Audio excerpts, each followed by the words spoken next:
Merci beaucoup. Monsieur le Premier ministre, on parle beaucoup de la montée en puissance de l'armée malienne depuis des mois maintenant.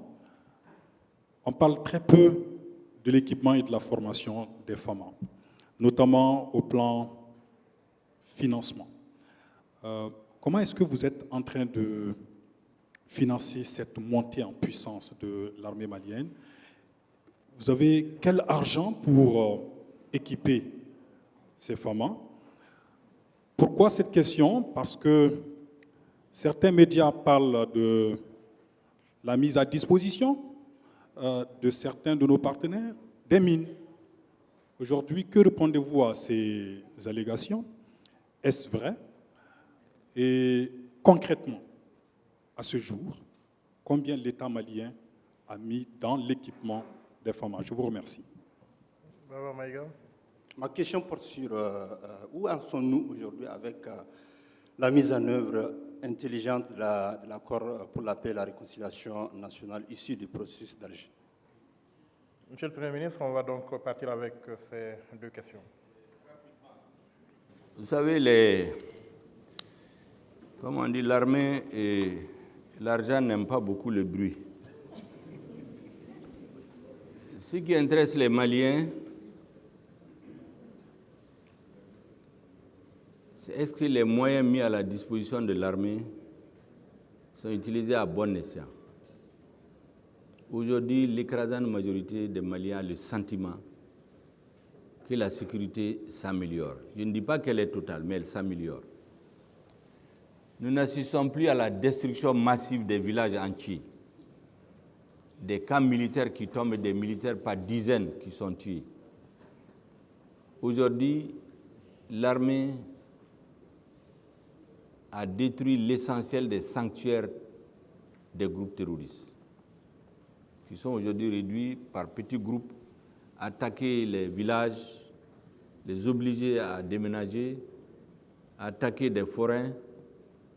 Là aussi, je suis sûr que la hiérarchie militaire, sous le haut commandement du président de la transition, trouvera des remèdes.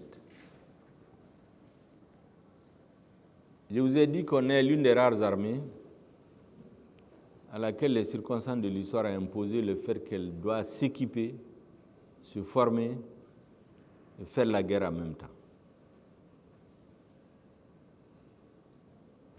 Effectivement, nous n'avions pas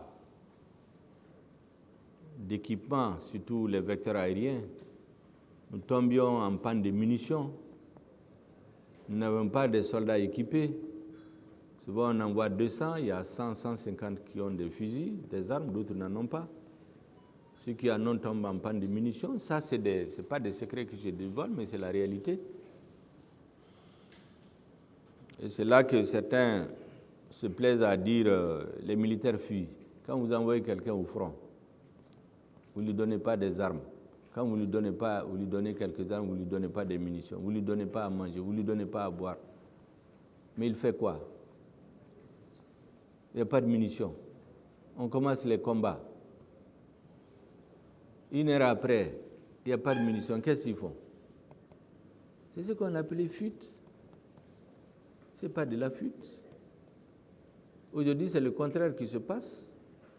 Il y a un journaliste que j'ai rencontré récemment qui m'a dit qu'il était sur le terrain, que la détermination qu'il a vue chez les militaires, si lui-même il n'était pas allé, il n'allait pas croire. Après tout ce qu'on leur a raconté sur l'armée malienne il y a quelques années, ils ne reculent devant rien aujourd'hui.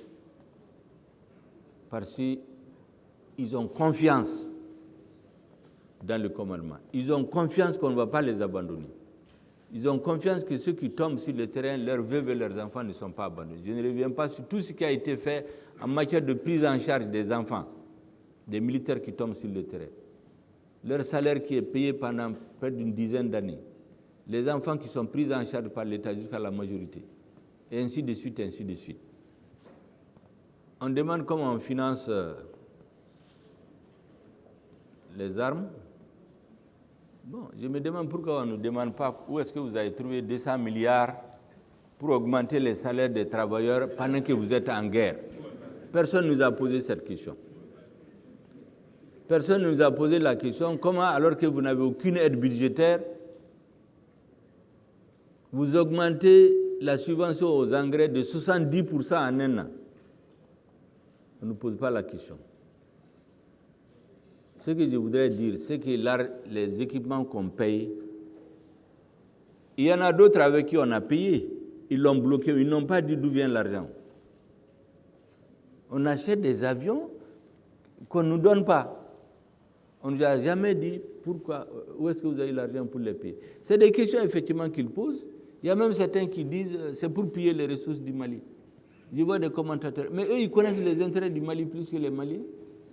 Et puis à supposer même que ce soit les mines. Mais les mines, c'est notre richesse à nous. Supposons que ça soit le cas. Mais les multinationales qui exploitent l'or ici, pourquoi on ne nous a jamais interrogé? Pourquoi elles sont là? Plus de 60 tonnes d'or. Personne ne nous a posé cette question.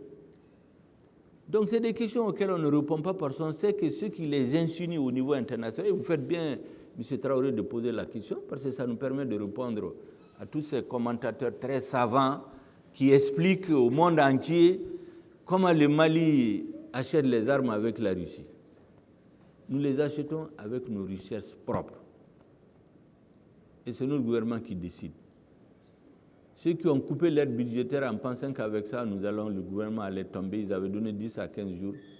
Je pense qu'ils doivent attendre longtemps encore, parce que le peuple malien, c'est ce qu'il veut aujourd'hui. Concernant les montants qui ont été mis dans l'armée, vous pouvez compter sur ma prudence et surtout ma capacité de discernement pour ne pas venir dire devant les médias qu'est-ce qui a été mis pour équiper notre armée. Je ne crois pas d'ailleurs qu'il y a un pays qui le ferait. Notre armée est équipée, nous allons continuer à densifier cet équipement et vous verrez d'ici la fin de l'année que les Maliens vont encore être plus fiers, que le monde entier va continuer à se poser la question comment ils font ces Maliens-là, à payer les salaires, à s'équiper, à subventionner les engrais, à maintenir leur pays, à faire en sorte qu'il n'y ait pas de crise majeure. Vous savez, actuellement, je l'ai dit devant le CNT, même quand quelqu'un a mal à la tête, on dit que c'est à cause de l'embargo. Même quand l'embargo sera levé, vous verrez que les problèmes vont continuer. Le prix du pétrole a augmenté partout. Il y a des pays développés où c'est allé de $1 à $4.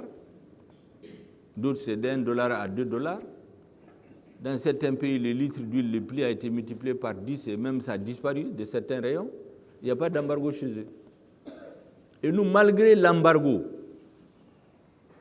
les produits de première nécessité, les prix ont augmenté certes, mais toutes choses égales par ailleurs, c'est moins qu'autour de nous. Je dis les grandes files pour avoir du carburant qu'on voit dans certains pays voisins, ce n'est pas au Mali. Pourtant, ils ne sont pas sous embargo. Et donc, je crois sincèrement que notre peuple doit continuer à faire confiance à ses dirigeants qui ont l'intime conviction qu'ils doivent être au quotidien au service de notre population. Concernant la mise en œuvre de l'accord pour la paix et la réconciliation, la mise en œuvre intelligente, je vous ai dit qu'on a ajouté ce mot pour rassurer les Maliens. Quand cet accord a été signé, vous vous souviendrez qu'il y a une partie des Maliens qui ne l'ont jamais accepté. Ils disent que c'est pour diviser le Mali. Il y a une partie des Maliens qui dit, si c'est le prix à payer, acceptons cet accord, même si on n'est pas d'accord. Il y a une partie des Maliens qui dit que l'accord est bon pour le Mali. Comment mettre tout ce monde d'accord? En nous entendant sur ce qui n'est pas négociable. J'ai dit cela au début. L'intégrité du territoire, autrement dit, l'intangibilité de nos frontières, la souveraineté de l'État malien sur l'ensemble du territoire national, la forme laïque et républicaine de notre État et l'exercice de la souveraineté sur l'ensemble du territoire national. Ça, c'est les choses qui ne sont pas négociables. Le reste, entre nous Maliens, là, on négocie pour avoir la paix. La paix n'a pas de prix. Aujourd'hui, il y a des avancées lentes parce qu'il y a des obstacles qu'il faut surmonter étape par étape, sans passion. Et donc, il faut le dire clairement, les avancées ne sont pas au rythme que nous aurions souhaité, mais on avance. La preuve, vous avez vu récemment avec les attaques lâches des terroristes de l'IGS contre les populations de Ménaka,